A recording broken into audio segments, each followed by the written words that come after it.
Ал жалгыз каршылар көп. Чынды айтып, кошуналарына душман көрүнгөн азиз мигранттын окуясы жана алдамчыны калкалаган ИИМдин кызматкерлери туурасындагы көрсөтүүнүн биринчи чыгарылышынан үзүндү. Коомчулукта резонанс жараткан азиз аттуу мигранттын арманы элге жеткени менен тиешелүү бийлик төөлдөрүнө жетпей келет. Бир гана адамга үнүм жетпей атат. Бул Камчыбек Кыдыршаевич мыйзамды кабыргасына чечкен, иликтеп, жиликтеп, ошол момент сразу вопросубузду чечип берген бир эле адамга мен кайрыла албай атам.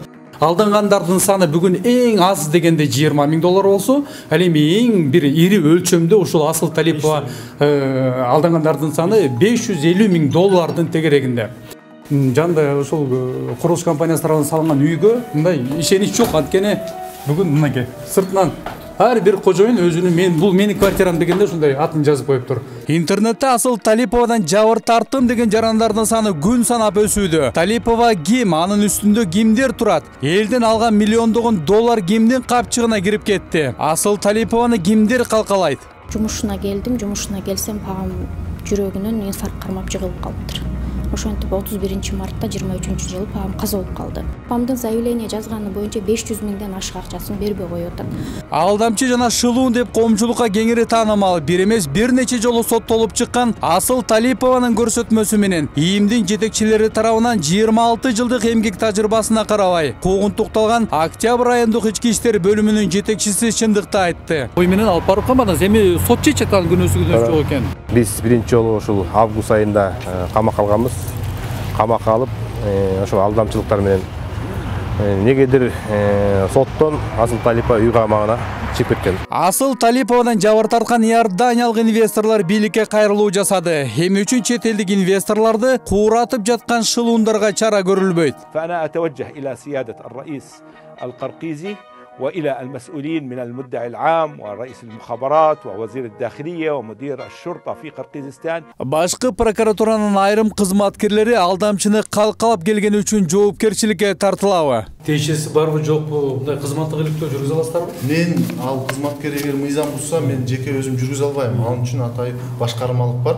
Ошо башкармалык жүргүзүп аткан болуш керек. Эгерде сиз арыз менен кайрылган болсоңуз, туурабы?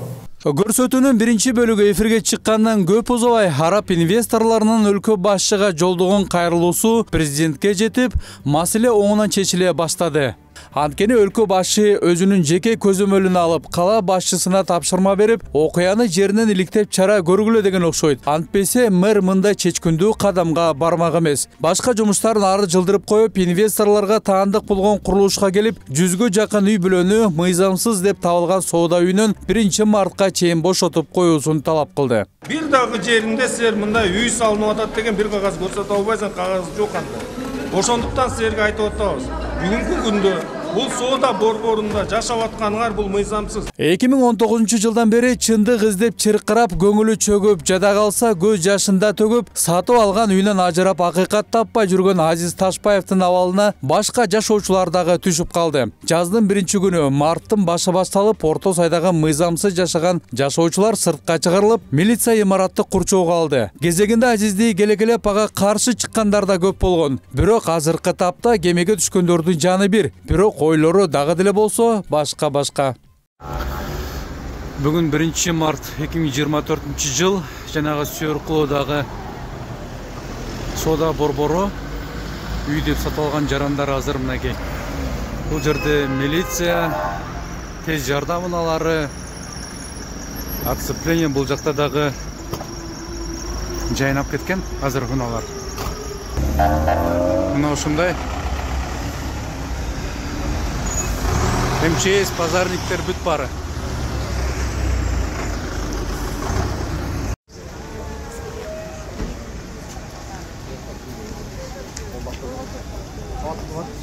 Отцепление.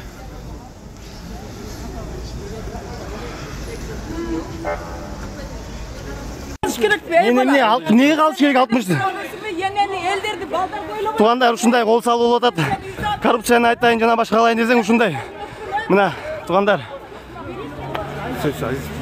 Мен эскиден жокмун, коррупцияны жүзүнө эле ачайын, мен эмне дейин? Элге жалко да карапайым эле баягы элечи. Макул. Кандай кыза ушундай дей берсин, но чындык чыгат. Бул кылганы туура эмес элдинчи. Эртең интернет майданына чыгат. Почему продажу шкуры? Не, все. Все, уважаемый. Азиз Ташбаев коомчулукка кайрылып чындыкты айтып чырылдап чыкпаса жүздөгөн үй бүлө Талиповага алданып калганын билсе дагы билмексенге салып жүрө бермек. Эртели кечпи чындык баары бир калкып чыгып алдамчы деп саналган Асыл Талипова темир тордун артына отурмак. Мына элди турат азыр ак болсоң айтып койчу да. Арманы мен да бул сыздаган балам мен. Сыздаган менин балам сызда атат. Жок койтсаң койт апа. Айтып кой. Убактың барында. Кимдин квартирасы азыр ким кирип жашаш керек пока до выяснения обстоятельств. Жок.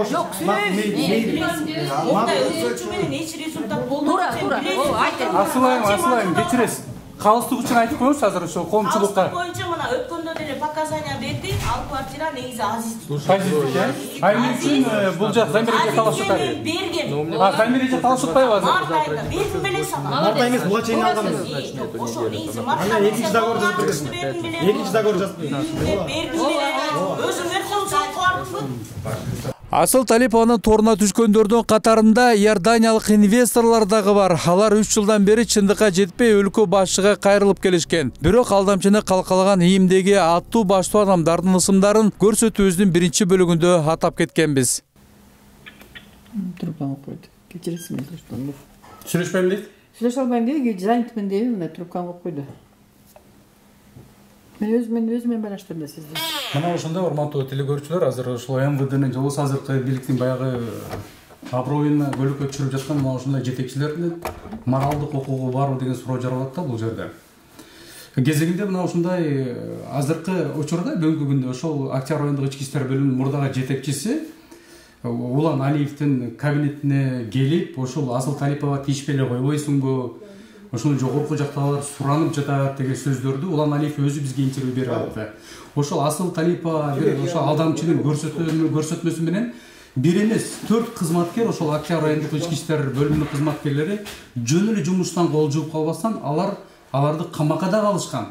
Бирок жогорку сот аларды актаган эч кандай бир далилдери жок экен. Ошон үчүн аларды 1 жыл 2 ай отурумду да аларды актап чыгарып атат. Эми Улан Алиев бүгүнкү күндө ошол ГСУнун начальниги ошол Асыл Талипованы калкалап жүргөн деген сөздөрдү биз тактоо үчүн келгенибизде азыр мен ким менен сүйлөшүп атканымды ал деле тааныштырган жок. Бул эжеке айтты, мен укпай калып турмун, бирок суроо узатканыбызда аягына жетпей эле ошол трубканы басып салды да. Кайра телефон чалып, кайра байланышып көрдүк, бирок алган жок. Эми бизден калган жок, биз келдик, ошол маалыматтын чын түбүн тактоо үчүн келдик, бирок тилекке каршы биз эч кандай маалымат ала алган жокпуз.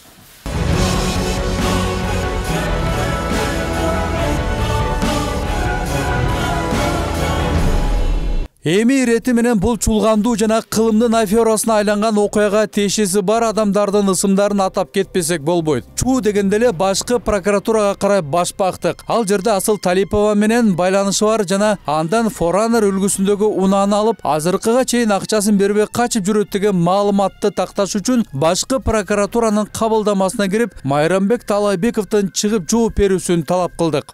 Неме, фамилияңыз ким? Мен Ташбаев Азизбек Жумагулбекович. Ташбаев? Не иш боюнча? Асыл Талипованын иши боюнча десеңиз билет. ОВРден мен келип маалымат иретинде буга чейин Асыл Талипованын иши боюнча дейт. Сизге именно өзүңүз көтөрүп кеткен билесиз да. Буга чейин кызматкерлер чыгып жооп берген. Ошону так даана ар бир нерсени булар мындай кылып турду да, Нургазы Бекбеке. То есть Талипова бул мен акчам бар деген суроо жаралат элдин баарындачы. Каяка кетти деп суроо бергенде биз айтып атып, мындай бергем депчи. Элдин акчасын изилдеп жүрөбүз азыр. Ошонун негизинде Талипова ГСУ начальник Азамат Жумабаевга иш то есть заявление жазып атат 31 январда 2024 жылы. И притом ошол жерде Талайбек Майрамбекке жазып атат прокуратура кызматкерине. Булар СБга жөнөтүп коет, МВДга. Прокурорский ишти МВД эч качан каралбайт. Аны только исполнитель айтып ОВР карайт. ОВР жооп бериш керек болчу да ошо ишкечи. Мен таң калыштуу болдум, үлгүм келди. Ишенесизби? Ошону менин буларга үйрөтүп атам да, келипчи мына баягы күнү эле келип, биз заявлениени карабай калып турубуз дейт. Карабаганда эмне көрүнүп турат, алар ачык эле көрүнүп турат. Мына мерде мына Эшмат Ташмат, могу прокуратурада иштеген адам деп аты жөнү жазылып турат. Даны ачык. Мына ошо заявление көрсөтөйүнбү мен силерге. Сөзүм куру болуп калбасын, жана башка болуп калбасын. Ошол жерден канча жолу талашып, ошол жерден айтып түшүндүрүп атып, мен анан кеттим да. Анан мына берден Талайбек Майрамбек аттуу прокурордун үстүнөн жазган арызымдан да каттоодон өткөрбөй бут тосууда дейт. Арыз өз колу менен жазылды деп. Мына ачык айкын эле жазылып берден. Мына 31-чи көрүп аласыздар. бул Курманкул Зулушев менен Камчы Кудышевичке мына 31 декабрь 31 январь 2024 жылы 1 январда ушинтип ачык эле айкын жазылып атат. Көрүңүзбү? Ушул нерсени булар талиповдун иши боюнча буттосу болуп жабып атат да. Элестетиңиз, мындай беспредел токтотушуш керек да. Өзлөрү коргоо органда иштесе, мыйзамды сыйласа, анан мыйзамды өз каалоосунда өз нугуна буруп кетип атат. То есть крышевать этет деген сөз бекерден айтылган эмес. Ал аудиозапистерден мен да бул видеого приобщать этем, кандай эмне болгон, жана Талипова машина кантип өткөнүн жана башкаларын баарынчы. Мына мен изилдеп бүттүм ошонун негизинчи. Эмнеге мен изилешим керек эле? Асыл Талипова биздин акчага кача жумшалды, каражаттар каяка кетти деген иликтөө боюнча азыр журналист иликтөө атабыз. Ушул иликтөөдө биздин сиздин кызматкериңизби Талайбек Майрамбек жүздөн-жүз Талиповну крышевать эткенин айткандачы. Айдап жүргөн машинасы азыркы убакта Франер боюнча ким аркылуу кандай келген, эмнеге кызматты иликтөө жүрбөйт, Талиповдун заявлениясы эмнеге карабайт, карапайым эле эмнеде көчөдө калат. Ошо суроонун баарын бергени үчүн келдим да. То есть азыр мага ОР начальник керек болот, анан сиз керексиз. Эки начальник чыгаргам, какта бир адамдар келип кайра кетип атат, ал болбойт дейм. Жана 1,5 сааттан бери күтүп отурабыз. Сиздерди чыгыш үчүн. Айткан эле чыктым мен азыр. Эмне маселе экен деп. Талайбек издеп атыптыр деген. Талайбек чыгытта да качып кетти. Сөзүбүздү кур болбосу үчүн Майрамбек Талайбековду башкы прокуратуранын жанынан жолуктурдук. Азиз Ташпаев айтып жаткан Форанер үлгүсүндөгү Талипованын унаасын айдап жүргөнү да анык экен. Бирок жооп берүүдөн качып биздин алдыбызга чыга алган жок.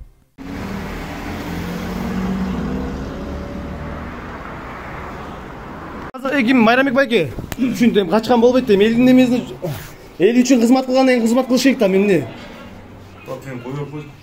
Майрамбек байке, суроолор бар болсо жооп берип койсуңузбу я?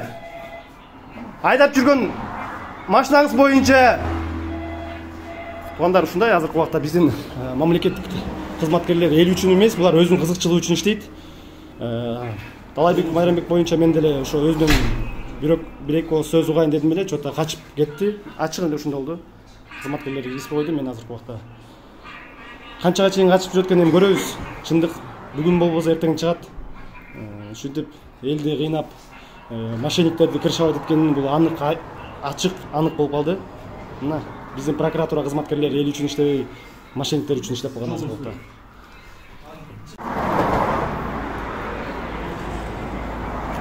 Майрамбек байке, ассаламу алейкум. Рухсатпы сизге? Иә. Мына Талайбек Майрамбек жана автоунан айдап жүргөн ушу RAV4 RAV4 Франер бе? Мына 2013 жылы кара светтеги дал өзү.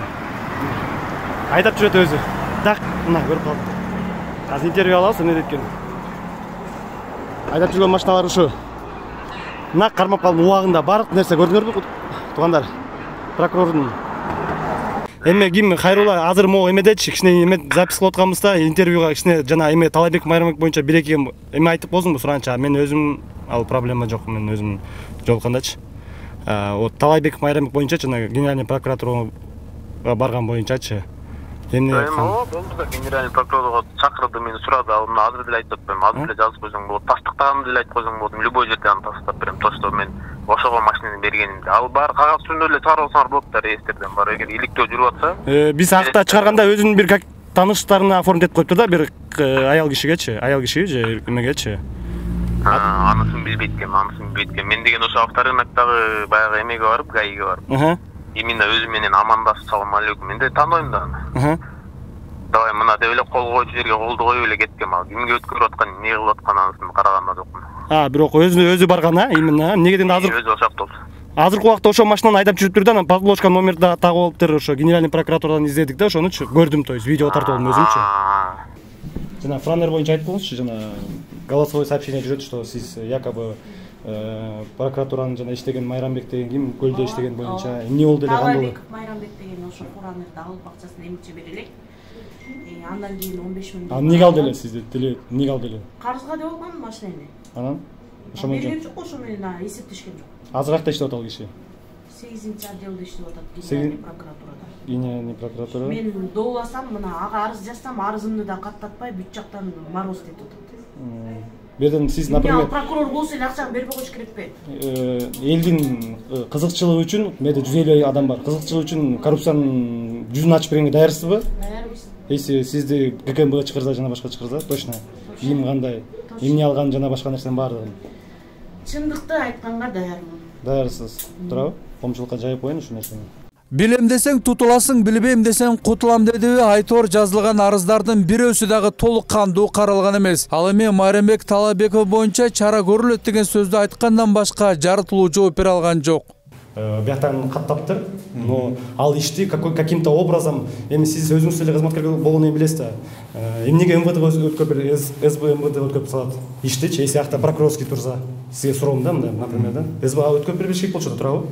Чынына келгенде. Жок, иштер келет атты. Иштер келген жок эч. Ал башка иш. Мен айтып атам, жарандардын акчасы каяка кетти деген суроону мен берип атам. То есть сиздин кызматкериңиз прямой замешательство экен деп дагы бир жолу айтып атам мен сизге. Если мен сөзүм калп десеңиз, ошо сиз далилдеп чыгарыңыздар, караңыздар, ошо мына обердин как раз сиз ким болосуз беке? Чогуу? Жок. Сиз тергөө көзөмөлдөө Талипованын акчасы каяка кетти, эмнеге изилдеген эмес, өзүнүн для нужды, своей нужды деп биякта обвинительный акта жазылып турат. А эмне деген нуждасы өзүнүн, канча миллион доллар деген акча каяка кетти? Сиздер эмнеге ошону караган эмессиздер? Суроо жаралат да мендечи. Эмнеге? Сиз мындай да арыз менен кайрылган болсоңуз, азыр арызыңыз боюнча текшерүү жүрүп сизге официально жоопту бердиби? Биринчи убакта жоопту берди, только ал СБга кетип калыптыр. Эмнеге СБга кетип калат?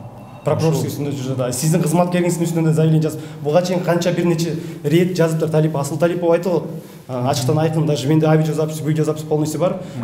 Талабек Майрамбек кандай машина минип жүрөт, кандай азыркы убакта кайсы ошо франер боюнча, аны кантип кимге оформлен, даже полностью по полочкам биз коюп беребиз. Если силер иштебесеңер, если кызматыңарды так аткара албасаңыздар, анда элге журтта жайып. Ал киши эгерде мыйзам бузган болсо, бизде атай ал боюнча башкармалык бар. Вот башкармалык менен обер чыгаралам. Ошон үчүн ошо башкармалык арыз менен кайрылган болсоңуз, ошолордон жыйынтыгын алыңыз. Мен, например, ал мыйзамсыз иш аракет кылса, мен анысын билбейт экенмин. Аны иликтесин, текшерсин. Анан ошо сизге жыйынтыгында жоону бергенден кийин аны бизге кайрылсаңыз болот. Ал сөзүңүз кошулам, макул мейли. Эмнеге Азамат Жумабаевдин үстүнөн иш козголбой атат? Эмнеге иш козголгон иш кайра жабылып калды? Сизге суроо. Талипова 2021 жылы 31 сентябрда заявление жазып атат. Азамат Жумабаев, Азамат Алматбеков дегендерге. Эмнеге ал 2023 жылы кайра прекращение кылып атат? Талипова буга чейин бир нече жолу рет ошо Азамат Жумабаев ишти ким тегергенин билбейт экенмин. Менде маалымат жок, бирок менде прекращение жана башка болгондун маалыматынын баары бар. Мындай да, мен улуттук коопсуздук башкармалыгы мына ошол жактагы тергөөнү көзөмөлдөгөн башкармалыктын башчысы болом мен. Эгерде улуттук коопсуздук кызматы тарабынан тергелген иш болсо, мен сизге карап туруп маалыматын берет элем. Азыр сиз так айта албай атпайсызбы? Ким тергеген, эмне тергеген? Иштин номерин айтайынбы? Макул мейли, иштин номерин айтайын. Ишти может этот МВД тергеген, башка тергеген. ГКМ тергеген. Мен чүй ГКМ кыскартып койгон. Эмне себептен кыскартып койгон? Сиз бизге берсеңиз, материалдарыңызды берсеңиз, карап туруп мен сизге. Материалдарды бергенде иш жүзүндө жазып, заявление жазып кеткен, берген материалдарым бар. Сиз биринчи ошолордон жообун ала албайсызбы? Эми жообун алганда, жообу баягы эле дежурный сөз болот да, алтын ачык айкын болот атпайбы? Сиз жообду албай туруп эми антип сүйлөп атыңыздар. Эми ишти прекращение кылып атпайбы? Мына мен сизге мына макул мейли, сиз мен азыр сизди биринчи жолу көрүп атам. Мен биринчи жолу көрүп атам. Мен ошо өзүмдүн акчам каяка кетти деген максаттын баарын 150 адамдын тагдыры менен күрөшкө эле атам. Мен азыр убакта азыркы убакта эртеңки выселенияда туруп турат. Асыл Талипова жалгыз башы менен мындай чоң афераны оңура алмак эмес. Анын табакташтары менен канатын алып калкалган аттуу баштуу адамдардын бирөөсү дагы азыркы күнгө чейин жоопко тартыла элек. Сизге мындай керектүү нерсени эле көрсөтөйүнчү, сиздин чтобы мындай түшүнүктүү болгон үчүнчү. Сизге бир суроом да. Азыр кайка барба, Мамайдын көрүдө. Анан кайка барба, асыл мошенница болот да, туурабы? Мошенницанын сөзүнө ишениш кыйын деген сөздөр болот, айтылып турабы? Мошенницанын сөзүнө ишенип, азыркы убакта ошол жерде Улан Алиев, Октябрьский роодун начальнигин кантип камап койгонун да билебиз. Ошо мошенницанын сөзүнө ишенип алсаңыз, жок, мен именно мага тиешелүү жагын айттыңыз, мен ошол жагын карайм. Башка жагын мен эми кара албайм да. Бул арыздар эмне азыркы убакта чейин Талипованын каралбай жүрөт? 400 000 доллар боюнча ошол жерде прокуратура кантип алып койгон боюнча, Азамат Жумабаев деди, мына эменин үстүндөн эмнеге мына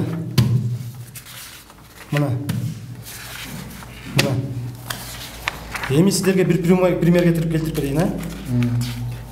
Асыл Талиповага алданган жүздөгөн жаран күнөөнү инвесторлордон издеп Нуржанат компаниясын каралап жаткан учурда Азиз Ташбаев элден айырмаланып бир кадам алдыда бара жатканын көрүүгө болот. Анткени элдин акчасы кимдин сол чөнтөгүнө кетти? Тиешелүү адамдарды жоопко тартуу үчүн башкы прокуратурадан талап кылдык. Ал эми биздин иликтөө жүрүп жаткан учурда бир катар кызматкерлерге кызматтык иликтөө да башталды деген маалыматтарды уктук.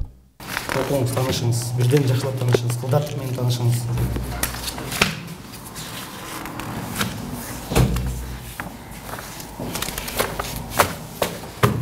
Жана сиздин да милдетиңиз келет, жана Эгембердиева Анеся деген бул Октябрьский районунун судьясы сотуна иш козголгон. Интернет майданда жаңы эле чыгып кетти. Ал боюнча канча миң доллар берим боюнча, ал боюнча коррупция боюнча айтып кеткен, бияка чейин келипчи, буга чейин айтып, сиздерге айта электин мурда мен айтып информация берип кеткем. Иш козголду, но элдин акчасы ошо жакка кетип атат да. То есть ар бир структура берип атат. Көрөсүңүз, бир прокурорский, бир ошол эле кызматкер, ГСУнун начальниги, следствиянын начальниги, то есть Азамат Жумабаев аскеревичке. Ушундай эле элдин акчасы каяка кетти деген менде ошо суроолор көп жаралат, көп нерсе болот. Эмнеге булар ошону кылса? Сиз мындай да, сиз бир угуп койсоңуз, ошол мен сизге айтып кетейин боюнча бүгүнкү күндө иш козголгон, уккансыз туурабы? Баардык элдин акчасы ошо кеткен. Жок, ал иштин каяка кеткен аз тергөөсү жүрүп атат да. Тергөөнүн жыйынтыгы менен ал чечим кабыл алат. Кийиминен акчаны каяка жумшады, действительно бергенби, берген эмеспи? Кылмыштын курамы бар болгон үчүн бүгүнкү күндө кылмыш иш козголуп, бүгүн тергелип атат. Анын жыйынтыгы менен укуктук баа берилет. Эмнеге Азамат Жумабаевдин үстүнөн иш козголбой келет? Козголгон иш кайра кыскартып коет. Элдин акчасы ошол жака бердим деп Талипова айтылат. Берде мен эле жалгыз эле эмесмин. Мен жалгыз болсом мени берде 150 адамдан ашык жаран. Азыркы убакта 94 заявление түшкөн. Еще жаза элеги канча? Бирден 3төн квартирага сатып жүргөндөр канча туурабы? Өзүңүз маалыматты алышыңыз керек ал боюнча деле. Жок, сиз мындай кылсаңыз, азыр айтып аткан бүт жагдайларды берип, документин тиркеп, мага официальный арыз менен кайрылыңыз. Биз текшерип, сизге официальный ответин берейик да. Туурабы? Мен, например, сизди биринчи жолу көрүп атам. Азыр монда арыз менен кайрылганыңыз. Мен ошо улуттук коопсуздук кызматында эмне иштер болсо, башка управленияларга тиешелүү иштер болсо, териштирип карап берейик. Муну эч ким жашыра турган нерсе жок да. Ачык эле да, туурабы? Жашырып эмне деп жашырып атат? Мына ишти козгоп коюп, кайра эметип коюп атпайбы, кайра жаап коет. Ким жапты муну? Ким жапты? КМБ жапты, чүгү КМБ. Мына мен заявление калтырып кеттим, 12 февралда калып жазгам заявление, ошо боюнча мына именно. Жообу барбы ошо? Жообу жок эч кандай. Чыгыз байке, мындай да буга чейин канча рет жарандар келди. Сиздерге жарандарга бара берби. Ар бир жаран менен мындай эсептешпейсиңерби? Элдин укугу менен элдин укугун коргобойсуңарбы? Канча жаран келип атты мергечи буга чейин 1,5 жылдан бери мерде салпактап, 2 жылдан бери салпактап 50ден айран келип атты го байке. Чын да ал сөз, калппы? Чын да Сүйөркул 16 боюнча азыр эртеңки 1 март бизде выселение кылып атат. Чынына келгендечи. Эмне биздин акча каяка кетти дегени буга чейин тергөө амалдар жүргөн эмеспи? Макул мейли Октябрьский району ГКМБ прокуратура чейин изилдептир. Эмне өндүрүү иши болгон эмеспи? Бир да адам өндүрүү иши болуптур. 94 заявление, бир да адам. Анда укук коргоонун эмне кереги бар өндүрүү иши жүргүзбөсө? Акчаны каяка жыйынтыгын таппаса каяка укук коргоонун бизге эмне кереги бар?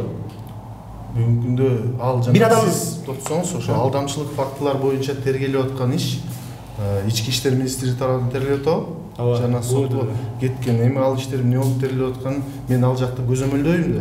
Мен азыр ал иш боюнча сизге айтсам, туура эмес маалымат берип коюшум мүмкүн. Мен именно айтып аткан азыр бизге тиешелүү ошол жана ГКМБде бир делосы кыскарып кетти деп атпайсызбы? Ошол боюнча мага бериңиз, мен карап берейин. Калган ички иштер министрлиги боюнча тергелип аткан иштер боюнча өкүлү бар. Ошо өкүлүнө суроо берип, ошол жерден маалыматты алып алабыз. Мен сизден бир сурамы кетейинчи, кызбек. Бул нерсе азыркы убакытта азыр ачылбаса эртең ачылат. Но биле алыңыздар, эси сиздер мондай жаап жашыруун, өзүңүздөр кызматкерлериңиздердин кандайдыр бир эми карган көзүн чукуга деген сөз болот да, бир ачык айкын эле болот. Неге дегенде азыр сиздин берде прямой сиздин кызматкериңиз өзү замешаны болот. Ачыктан айкын. Эми сиздер эми кантип эми Талипованын ишин жапканга аракет кыласыңар да? Эми андай эмес, сиз мындай кылсаңыз, эгерде ал кызматкер мыйзам бузган болсо, ал мыйзам алдында жооп берет. Туурабы? Ал мыйзамды бузган болсо, ал кагаздын эле жүзүндө сиз айткандай видеосу бар, жазуулары бар деп атасыз, ошолорду тиркеп бериңиз да. Анан жөн эле мондай бошотуп коесуңар, жоопко тартып коесуңар деген ортодо баандай сөздөрдү, туура эмес сөздөрдү айтпаңыздар. Анда мындай кылайлы, мен сизге азыр могу арыздардын копиясын чыгарайын. Мен өзүм чыгсаңыз, ГКМБга чыгам, мына муну баарын сиздерге тиешелүү. Мына могу баарын арыздарды эмне уксаңыз, мына арыздарды чыгардым, сизге чыктап кетем. Анан калган өзүнүн далилдерин чыгарбай турайын. Мен 14 күндөн келип жообун алайын. Анан эси сиздер дагы бир жаап жашоолуу жана жанагындай башка нерсе болсо анда өзүңүздөрдүн абийириңиздер өзүңүздөр эле чыгат. Мына ачык айкын айтып коеюн. Жарайбы? Мен сизге айтып атпаймынбы? Жок. Чыдап коюңуз, мен сизге башка далилдерин чыгарбай эле коеюн. Мен азыр далилдер өзү ошо арыз боюнча бериңиз болду. Могул иштер мыйзамсыз кыскалды деп туруп, арызыңызды жазып коюңуз, биз иликтеп текшерип туруп анан сизге официалдуу түрдө жоопту беребиз, Болду, жарайт. Ошол маалыматтарды да өзүңүздөр бир тактап, жанагы кызматкериңиз ошо Талиповго тиешеси барбы жокпу, мындай кызматтык иликтөө жүргүзө аласыздарбы? Мен ал кызматкер эгер мыйзам бузса, мен жеке өзүм жүргүзө албайм. Ал үчүн атайын башкармалык бар. Ошо башкармалык жүргүзүп аткан болуш керек. Эгерде сиз арыз менен кайрылган болсоңуз, туурабы? Башкы прокуратуранын кабылдамасында көпкө чейин жооп күтүп отурдук. Тиешелүү суроолорго жооп алмайынча кетпешибизди билдиби Айтоор баш прокурордун орун басары Улукбек Султанов камерасы жок кабыл алууга макулдугун билдирип, Азиздин арыз моңун угуп чыгып, алдамчы Асыл Талипованын табакташтарына чара көрүп, элдин акчасын кайтарып бергенге аракетибизди жумшайбыз деп убадасын берди. Эми башкы прокурордун орун басарынын жообун күтө туралы. Баса дагы бир кызыктуу жана адилетсиз жагдайды да баса белгилеп кетпесек болбойт. Азиз Ташпаев жана Талиповдон жабар тарткан бир катар жарандар чындык издеп ОТРКга барышыптыр. Ассаламу алейкум туугандар. Азыркы убакта биз ОТРКдабыз. Азыркы убакта Мамлекет каналда ошо менин көйгөйүм боюнча ар бир структуранын жөнүндө бул эмне негизинен келип чыккан боюнча азыр талкуу жүрөт.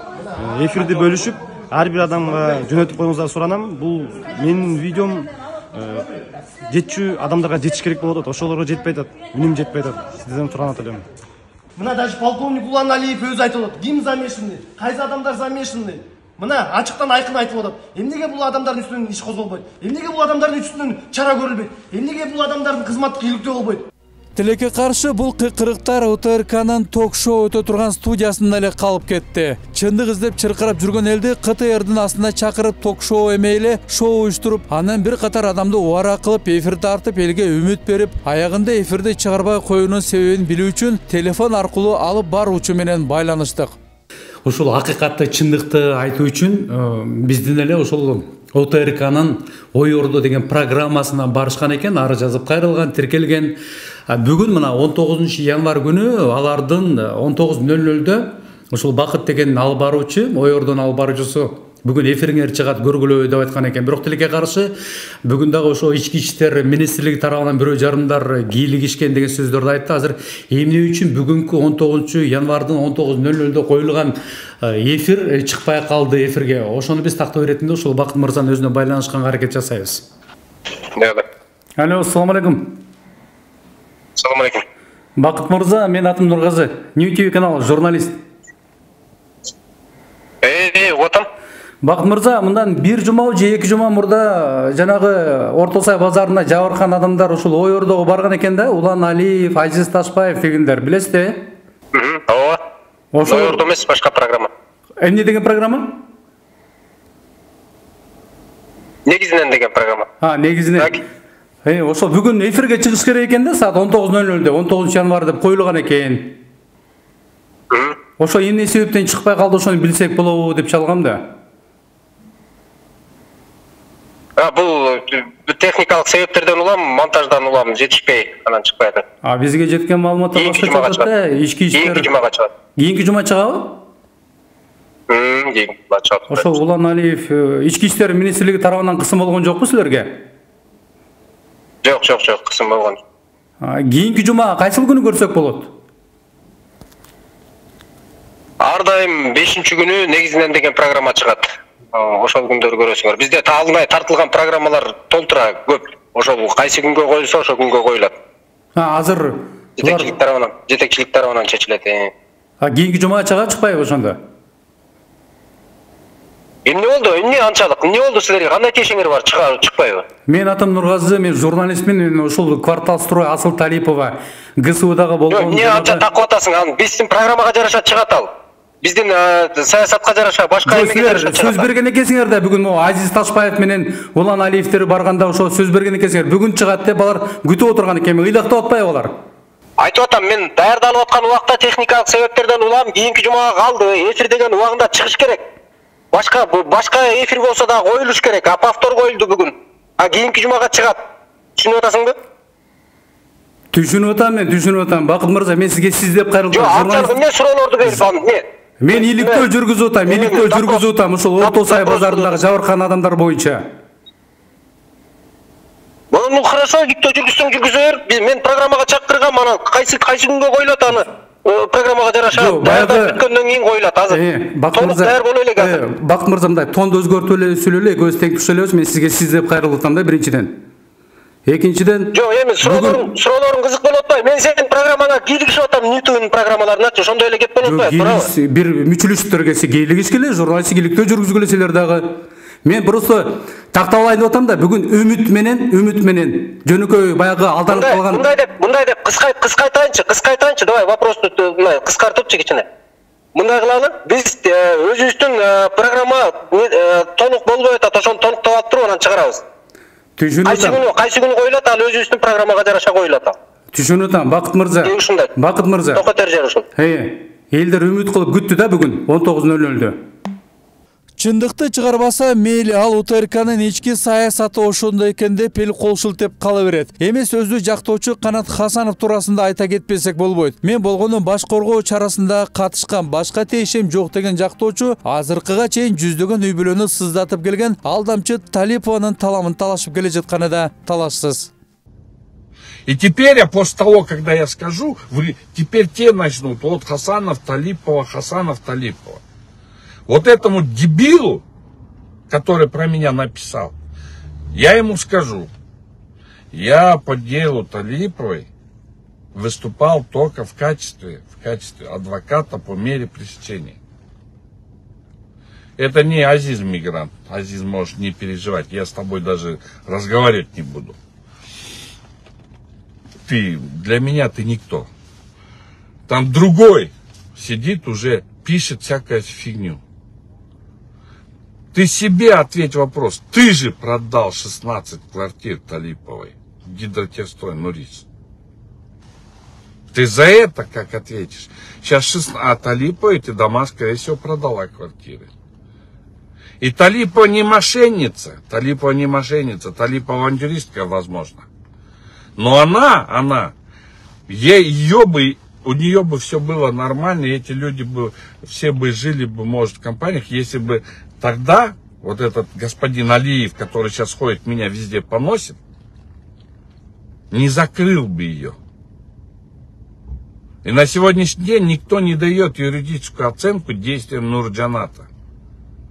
Октябрь ички иштер башкармалыгынын мурдагы башчысы Улан Алиев жана бир катар кызматкерлер алдамчы Талипованы камап койгондугу үчүн жумуштан алынып, 1 жыл 2 ай камакта күн кечирип чыккан. Ал кезде Талипованы Канат Хасанов жактап жүргөнү да чын. Бирок Алиевдин камалышына менин тиешем жок. Кызыл шапкечендердин айынан курмандыкка чабылган дейт Хасанов.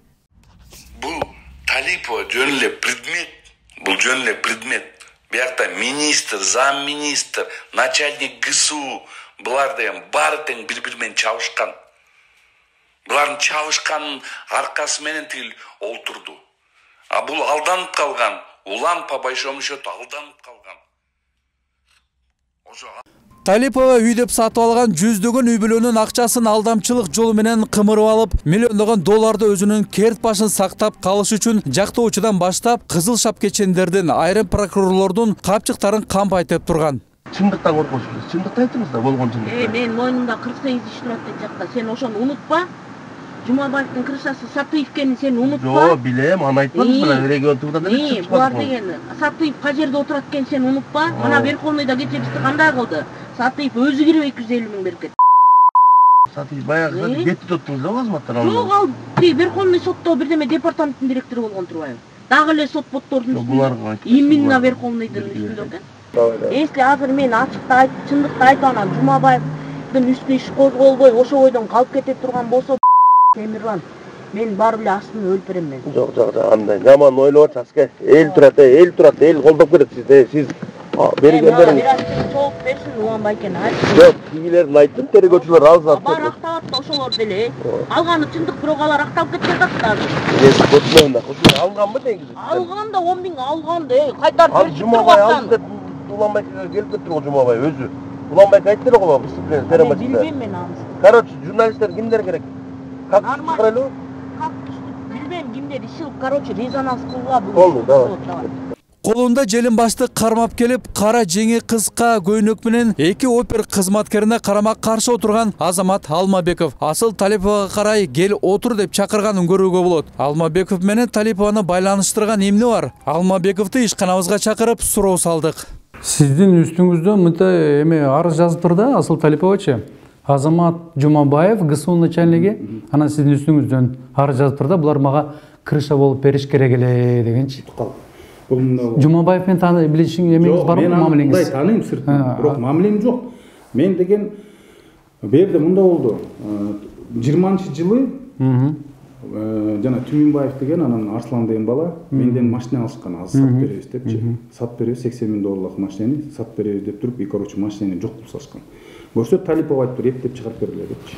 Эптеп алып келип бергиле, мен калган өзүм бүтүрөм деп. Потом она меня позвала, говорит, бери ошол машину. Я говорю, бербейм, она и так меня обманула. Она мне почти 300 с лишним тысяч должна была. Мен бербейм десем, скандал көтөрдү. Анан тиги ошол эме келип, машинемди жок кылып салышып, булар ломбардка тыгып салышыптыр. Анан мен эме кылгам, заявление жазгам. Талиповдун үстүнө. Талиповдун үстүнө эмес, менин машинемди алгандаргачы. Арслан деген, который вот на нее, вот завод кому она сказала отписать, она ему 200 с лишним тысяч долларов должна была, Талипова. И я заявление написал. Ошондо мен көргөм Жумабаевдичи. Эртеси карасам Талипова жүрөт ошол жерде. Мен да заявление жазам, я устала, мени тоого чыгарышты, тинчти, минчти депчи. Башка жерге барып жазбайсызбы? Анда доказательством бар, запистерим бар. Мүлкүңүз, радиошат ишеңиз барбы жокпу азыр? Жок. В данное время жок, ал уже сатылган. Давно сатылган. Деген мен деген бирөө, они меня, если честно, Талипова, кроме этого, Рахат деген бала бар, под него подставила. 280 тысяч долларов. Она подставила. 280 000 долларов. Они что сделали? Она мне приходит, говорит, Азамат байке 500 000 долларга завод күйүп кетип атат ломбардта дейт. 150 000 долларга. Бетон завод айтты? Жок, кирпичный завод. Башка кирпичный завод. Рахаттын атында. Я говорю, эмне кылыш керек ошо 150 000 доллар чыгарып кетиш керек. Менин өзүм связьдарым бар. Мени мына азыр шаардан сурасаңыз, Азамат десем, мен любой автосалондон любой машинени чыгарып кетем. Меники репутация жакшы шаарда. Все мне верят. Я никогда до сегодня никого не обманывал. Мен историямды карасаңар, бир уголовный дело жок мага. Кудай сактасын. Жок, вообще? Жок вообще. Я ранее не судимый. Вообще такой первый раз в жизни вот с этой дурой, извиняюсь за выражение, связался, блин. Вол мен ее даже не знал, просто Бектенов технично на нее направил, она меня зовет, такой говорит, Азамат байке, мен жакында кредит алам, все записи есть у меня. Мен сизге эме кылам, мен Бектеновдон сурап эле коюңуз, мен сизге чыгарып берем акчаңызды. Пожалуйста, аны эметпей коюңуз деп мени алдайт. Вот так она меня обманула. Я вот сейчас собираюсь на Бектенова и на нее заявление писать.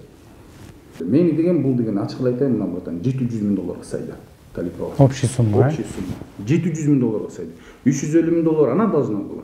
Ему Рахатка 350 000 долларга сайт берди, подставила. Эки кирпичный завод оформить кетишти мага по генеральной доверенности. В документтерди восстанавливать этип сатып ичти. Менде уголовный дело жатат, Рахатка заявление жазган, розыскада качып жүрөт. 350 000 доллар карызма. И то мага эмес, мен бирөөлөрдөн алып бергем да акчаны. Мени карызга батырып салды булар. Конкретно батырып 700 000 доллар. Жабыркаган элдердин көпчүлүгү Алмабековду Талипованын бизнес өнөктөшү катары таанышат экен. Алмабеков болсо өз кезегинде Талиповдон башкалар сыяктуу эле 250 000 долларга алданып калган дейт. Ал эми жактоочу Канат Хасановго кандай тиешиңиз бар деген суроону узатканыбызда төмөнкүдөй жооп берди. Не, как раз кечиресиз, сөзүңүздү бөлүп койдум, эме кылайын. Насчет Канат Хасанова. Да.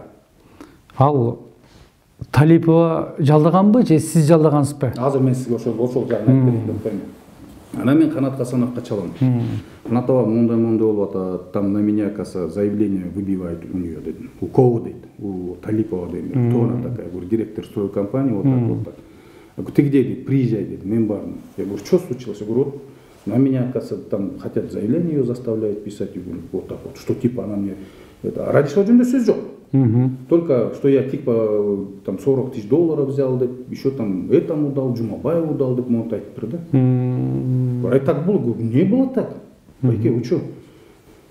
Нифига себе. А где она? Дейт? Я говорю, а кто она такая? Я говорю, ну она стройкомпания, директор, мондай про нее рассказал. А где она? Дейт? Я говорю, в Ровде, дедим. Сколько уже? Я говорю, 3 дня десем. Да ты что? 3 дня что ли? Дейт? О, дедим. Они не имеют права ее 3 дня держать. Ну-ка, поехали, дедим. Машинеге отурдук, бардык. Барганда мен машинеде отур деп койду. Мен машинеде отурдум, өзү кирип барды Ровдага. Ровдога кирип барып, что-то изучу салып аткан. Анан Талипова чыгыптыр. чыгарышыптыр. У меня не было там. Талипова вышла, там, это вы не ее адвокат, туда-сюда десе, пусть она выйдет, это скажет дегенбей, короче, Талипова чык, да, вы мой адвокат деп айтат.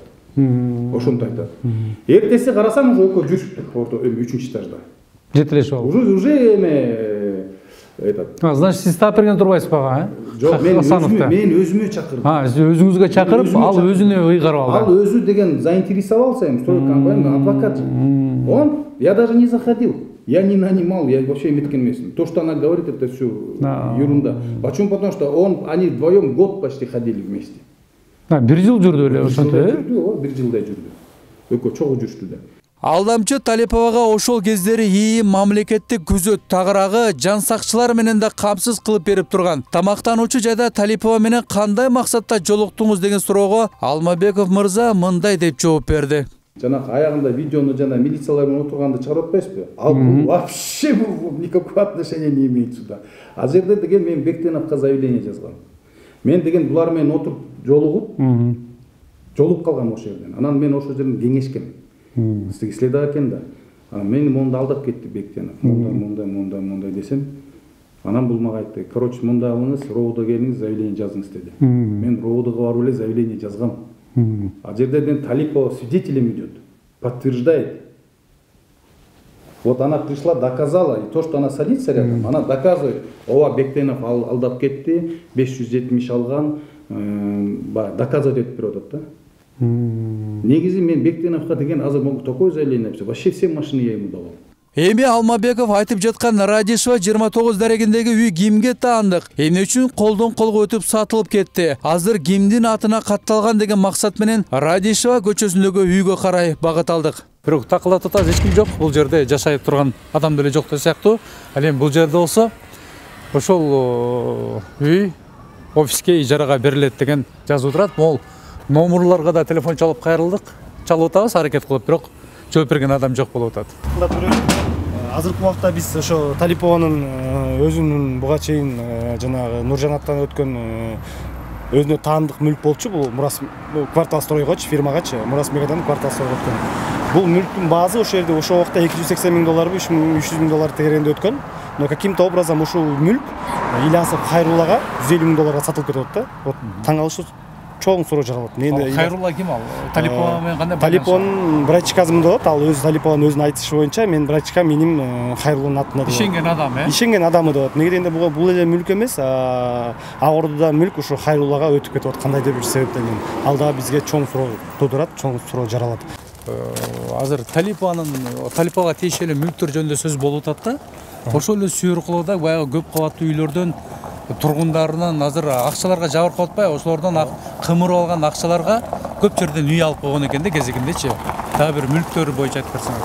Ушул мүлктөр боюнча азыркы убакта бир-эки үйдү сизге көрсөттүм. Бул 3-үчү үй, Талипова таандык мүлктү. Бул негеденде бизде жителдер айтып атат, что бул үйдө Талипова убагында жашаган, убагында 110 миң долларга алган деп Талипова мактанып жүргөн экен да. Но каким-то образом ошо бул үй Хайрулла менен сүйлөшкөндө Хайрулла мен сатып алгам деп атат да. Мен только Талипова сатып алган эмесмин.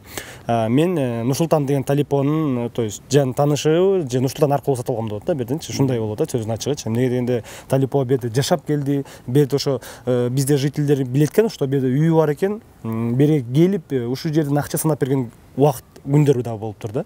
Мындан сырткары Талипованын бир катар кыймылсыз мүлктөрү бар экенин аныктадык. Ак Ордо конушундагы баасы 100 миң доллардан жогору турган үйүндө аз эле убакыт жашаганын да кошуналары дагы тастыктап берди. Асыл Талипова таандык бир катар үйлөр бар экен да, биз ошолорду иликтеп жүрөбүз да, аны прокуратура өзү дагы иликтеп атат да азыр.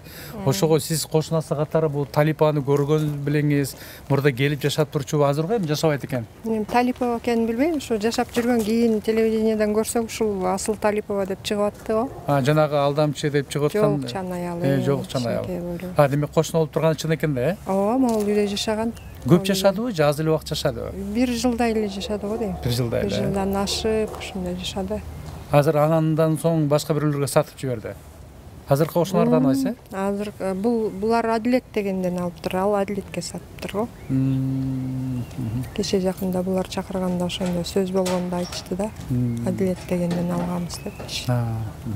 Учурда Асыл Талипованын үстүнөн 100гө жакын эпизод менен кылмыш иши ачылып, сот отуруму жүрүп жатат. Талиповадан жабыр тарткан жарандар четтен чыгып, биздин дарекке чейин келип, арыз муун айтып беришти. Мен ошол кишиден чоң суммага алдандым. Жабыркап, жалган жала менен камалып да чыктым менчи. 2020 жылы таанышкан мен. Бир инилер аркылуу таанышкан, ушундай бир батир сатат дегендечи. Үй алам деп таанышкан. Менде Lexus машиналар болчу. Анан бир комнат батирге алмашып анан ошол батир аркылуу таанышып калгам. Анан батир аркылуу таанышып, бул мага бир батир жазып берген да. Тогун жерде батир жазып берген. Анан документ жок эле жанагындай эме болчу да, жанагындай. Черновой эле жана документ жок эле жанагындай эмеси. Жанагындай техпаспорт жок эле мындай эле жазып берген. Подсамоделка болуп атканда, ушу жаңы башталган подсамоделка. Ооз экеле кол бүтөт, бул ремонт менен болот. Расписка жазып.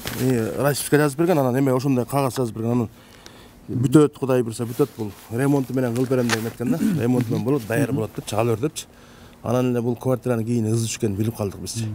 Билип калганда эле бул акчасын берем, ана мына деп анан кийин менден та 4 машина алды, 4 машина. Күздөчү дагы машиналарды алып, мен сага эмне үй алган атасың дейт. Мен айттым, чоң үй алган атам дедим. Дагы чоң үй алган 130 квадрат бир элитный квартира алган атам десем, 130 квадратты мен алып берем, короче, мен адмен болот, чоң квартирага алмаштырып берем. Документ менен полный, ремонт менен, мебели менен берди. Машиналарды бирөөлөр ушундай карыз болот деп жалдырап сураган да ушундай. Улам биринин артынан эле бирин алып анан кийин бере албай, жанагынтип квартираларыбыз ызы түшкөн, бүт жалган жала экен да, квартираларыбыз документ жок. Анан кийин бул алдап жүр, анан кийин кирпичный завод берем деди, Беловодскийден. Кирпичный завод берем деп жүр, анан мында урушуп кеттик кийинчи. Урушуп кеткенде кайра булар мага чалып асылдар, деген Нурбек Бектеновденге чалып, Темирланды алып келем, жарашайлы, туулган күнүм 1-сентябрь туулган күнүм мен. Ошо жактан эметейли, чечип, сүйлөшөлү, анан бир срок берсең, анан мен бүтүрүп берем квартираңды деп. Ага андан кийин ошо жемеге бардык, жанагы мындагы парктын, Интимак парктын ичинде бир кафе бар, бул жанында суу бар. Ошол жерде туулган күнгө бардык. Анан туулган күндө элдешип, биз гүл алып барып, элдешип, анан качан бүтүрүп бересиз, мына мен сага завод берем, темке бүтүрүп берем деп айметип калды. Документтер бүтүп атат, бир завод, Беловодский завод бар. Азыр кичине акчасы калып туруп, залогду төлөнүн экен депчи. Анан мен айттым, сен качан бересиң эми, урушпай эле, бүгүн туулган күн, жашнакай отуруп таркайлы деп. Анан кийин офиске кел деди эртеси күнү. Радишева 29 жана офиске бардык. Радишева 29 офис барып, ошол жерде күндө 24 күн күндө долайбыз, күндө жок да. А менин карыздарым жепти койду. Мен карыздарым жеп салды, элдин баары жеп салганда анан мен айла жок квартирамды сатып бердим, өзүмдүн квартирамды. Карызга да ар кимден алып берип койгом да, машина саштын, анан квартирага да берген тиги квартираны. Полный ошо квартираны мен берип кутулдум өзүмчү. Неде 4 комнат безимянный көчө бар го, Орто Сай базарынын үстүндө. Орто Сай базарынын үстүндө безимянный 106 серия 2-чи этажда. Не угловой, ошо жерде 4 комната евро ремонт менен болчу. Ошондо Талипова канча суммага алдады сизди? 160 000 долларга. Жалпы суммасы 160 000 доллар. Жалпы суммасы 160 000 доллар болот. Анан кийин ошол жерден анан кийин 24 күн болгон, күндө алдайт. Бектеновду да алдайт, Нурбекти дагы, мени да алдайт. Анан кийин Бектеновду 24 күнү, 25 күнү каматты бул. Темирлан Мурзалиев Талиповадан жабыр тартып, жада калса темир тордун артында кылбаган күнөөсү үчүн да отуруп чыккан экен. Ал тургай бул ишке тиешеси бар бир катар ИИМдин жетекчилеринин ысымдарында айтып берди. 8-июль 14-түткөндө министрдин өзүнө, Ниязбек Умаканович. Өзү чакырды эле ошондо? Бир байке аркылуу барганбыз да. Бирок кел дегенде эртеси саат 9:00. Эмне маселе боюнча? Талипова боюнча да. Талипова боюнча. Анан бүт ушулар МВД бир кырышпай деп жүргөн да мынчы. Асыр Кожоев, Жумабаевдер. Кийин анан Уланалиев чакырып калды, келгенден кийин айтып калды, силердин ишиңерди прокуратурага жазгыла, Генеральный прокуратурага. Бул ишиңерди Жумабаев мага келген деди. Жумабаев келип туруп 10 000 доллар, мен 12 000 доллар алдым. Мына Асыл Талипованы чыгарайын деп атам тегемеден. Тергөндө ошого эметип атам, мен брат көз жумуп койбойсуз деп деди. Милисабыз коем, көз жумуп койбойсуз деп. Анан айтып берей, мончо 20-30 киши келип атса, эшигим тепкилеп кирип атса, мен кантип көз жумуп коем? Мен өзүм нарында жаңа эле котолуп келсем. Сен ойлосоң, сен клиник начальник управление кысы болуп атсаң. Анан мен кантип эметип коем? Дегенде эметип койбойсуз. Айтып тур, Азамат, келсең жөн кел. Чай ич, менин районыма келип калдың, жүр мен чай куюп берейин. Анан монтип суранып келгениң болбойт бияқта. Дегенде анан кийин болбойт деп тур, мен иштешим керекпи, мен иштейин деп келдим. Бияка мен ушундай сен уй албайсың өзүң, клиниканын кызы начальник болсоң, анан ушундай мошенниктерди прикрывать этсең, Уланбек айтып берген да бардыгын. Sonra eşikti tarz çabuk ketip kaldı. Anam varılı üstüne çıkaldı, men tergöçülüğümde hızıldat öyle, menden güçünü çıkarıp aldı da. Tigilerdi uruşup, tek-pektardı, kıykırıp öyle çıkaldı. Anan keyin oşo ertesi günü Aşır Kojoyev çaldı deydi. Улан Карыбекович эме тие бере койбойсузбу мына Асыл Талиповго деген айттым дейт. Шеп момундай кылганыңар болбойт да, силер ушинтип килейген замминистр болсоңуз, тиги жумабайыңыз болсо, начальник управления болсо, начальник ГСУ болсо, ана ушундай мошенниктик прихватка болбойт да десе, эми улан көзүн көбөзүн эми кутулат да карызынан депчи. Көрдүңүзбү жана мен барганда да интерес кылып карап атат. Бул Асыл Талиповну каяктан тааныйсыз депчи. Бул интерес бар адам сурайт да, жоксо бул ким тааныбаса каяктан таанымадым. Атын уккандан таанышып алып жүрүшкөн да. Анан кийин болсо сразу эметип туруп анан кийин айтып турду, Улан Алиев айткан да. Анда айтып турду, Улан Омакан чукка мен эртең барам. Мен ушинтип Улан Омаканга барып туруп чындыкты айтам. Барып силер киришип атасыңар. Ушинтип киришип атасыңар, мен ушинтип иштетпей атасыңар. Анда ГСУга алып кеткиле ишиңерди, ишин ГСУга алып кеткиле. Анан кийин эме Ашыр Кожоев болду, Улан Карыбекович мен сизге экинчи чалбайм. Болду, шепке айтпай эле коңуз дейт. Жума эмегечи тиги министрге айтпай эле коңуз, межин номери болсун, короче, мен эчкимге эме болду, сурангандан болбой койду, болду. Экинчи суранбайм, экинчи жолу чалбайм. Болду деп эметип котконбуз. Ашыр Кожоев интерес болгон берди дагычы. Жумабай Бөкөнүн. Талипованын алдамчылык схемасынан жабыркаган ички иштер тармагында көп жылдар бою эмгектеген кызматкерлер дагы бар. 2020 жылдын 12 апрелинде анан Талипованын мынау 7 микрорайон 53-2 адресинде офис бар экен, ошол жерге барып туруп анан кийин сатып алган. Мына документ менен жасап. Омаралиев Нурсултан Надырбекович деген бир талашчы жигит бар экен, жалганчы. Ошол апарганда биз баргандан кийин Талипова ошол жерден алган. Бул баягы курулуш компаниянын менен сиздин ортоңузда түзүлгөн келишимби? Ооба, Талипова жасап берген келишим. Анан Омаралиев Нурсултан деген жигит анан экөөсү ошол жерден акчаңыз барбы дегенде мен акчамды көрсөткөнмүн да. Талипов менен Омаралиевке акчам мына жанымда деп, мына сумкада эле көрсөтсөм, анан кийин Талипов айтты, бул Омаралиев менен Нурсултан менен жанагы анын бир досу, анан кийин тууганы бар экен. Неме Омаралиевдин колунда документтин ээси. Булар менде иштеп турганда мурда ушу арзан кезде сатып алып койгон 2 квартиранычы. Азыр менден суранып жатат, ошонун бирөөсүн сатабыз деп.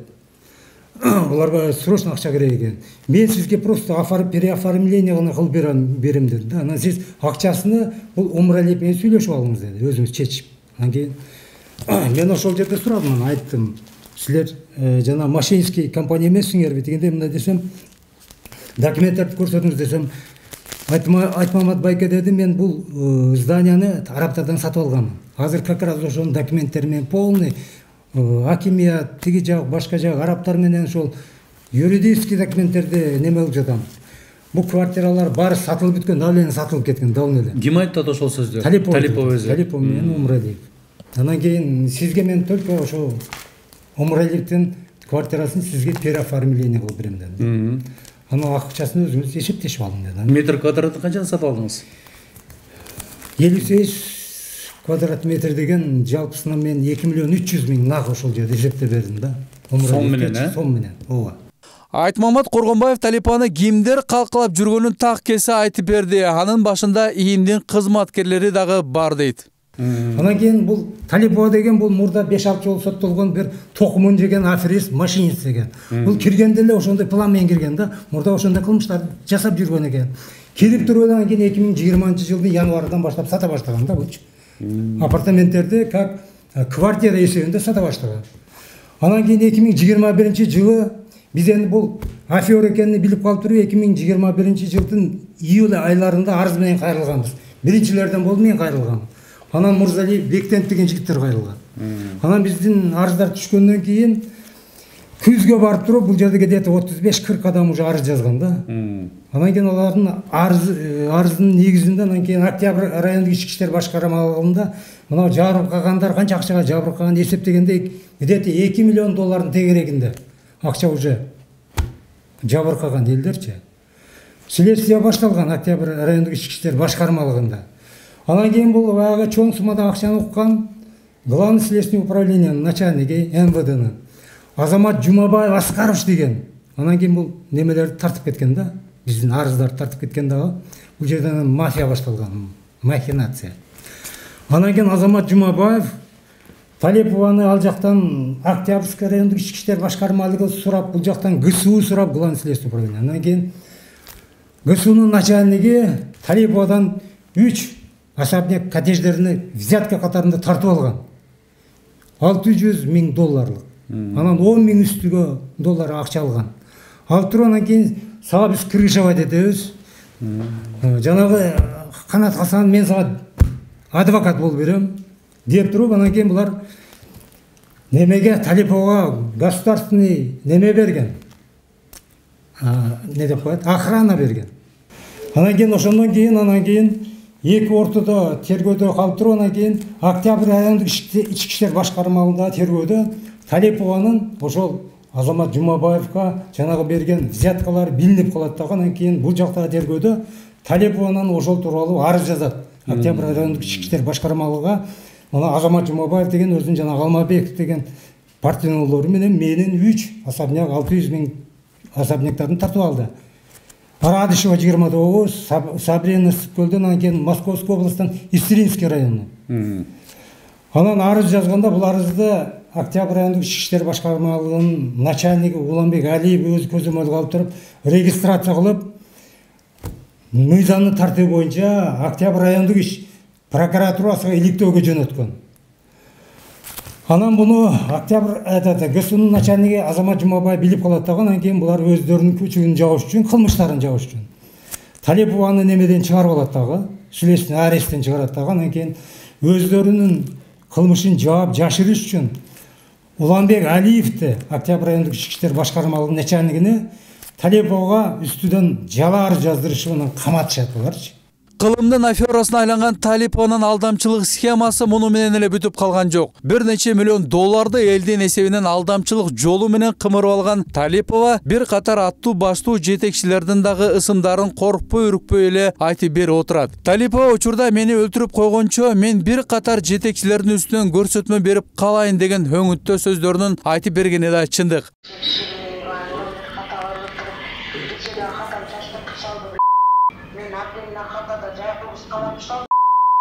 Булар биле атайын кылып да сиз өзүңүз ойлосоңуз. Өлтүрүп коелен деп показания берип жетишейин. Тегил арызды эртерээк качат эттирген макулбу? Ошону тигил дагы. Ошону качат эттирди. Мен барып болгон показанияны берем, андай Сиз баягыда мечиттен жолукканда баягы экөөңөрдү элдештирип ошондо эле эметсеңиз. Сиз ишенбей койдуңуз да же.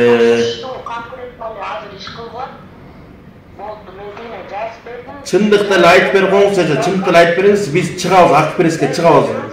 Ошонун показанияны берем, анан ошол арызды алып качат эткиле да силер ак преске чыгасыңар, баягы чыгасыңар. Мен короче ызычууну кылам, барып мен тартпай атпайм, мына Октябрьский ровдога выездге чыгам десем, суд разрешение бербейт. Эми азыр сизге жер Первомайскийде жок, же Октябрьскийде жок, мына булар бизде эле болуп атат деп ошо да мен билем да, эми азыр мындай кылышык да, сиз азыр болгон чындыкты айтып берсеңиз, иш сынып калат эле конкретно. Менде уже бүт даяр жазып, уже неме жазып, даярдап койгон, схемасынан бери чийип койгон. Кайсыл жерден Жумабаев аралашып кеткенден бери. Ошол Жумабаевтерден алгандарын айтыңыз да, особняк бүт эле биз интернетке чыгарттык ошолордун баарын, особняктардын баарын эле.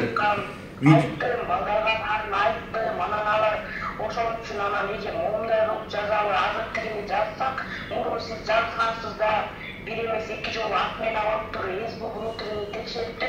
Бул иш качат эткилген лучше мол катына жаздыңыз, мына бүт распискаларыңыз, экспертизаңыздын баары бар экен, ушу менен эптеп качат этип алалы, анан сизди показания берген алып чыккандан анан тигилердин баарын жазасыз, анан больщиктериңизди чыгарып ызычуу кылдырып, короче бирдеме кылып резонанс кылып анан дальше. Ал ортодо карапайым калктын акчасы кайда деген суроого азырынча иликтөө жүрүп жатат деген гана жооп турду айта кетмекчибиз. Көрүшкөнчө шылуундардан этият болуп, алдамчынын торуна түшкөнгө жол бербеңиз.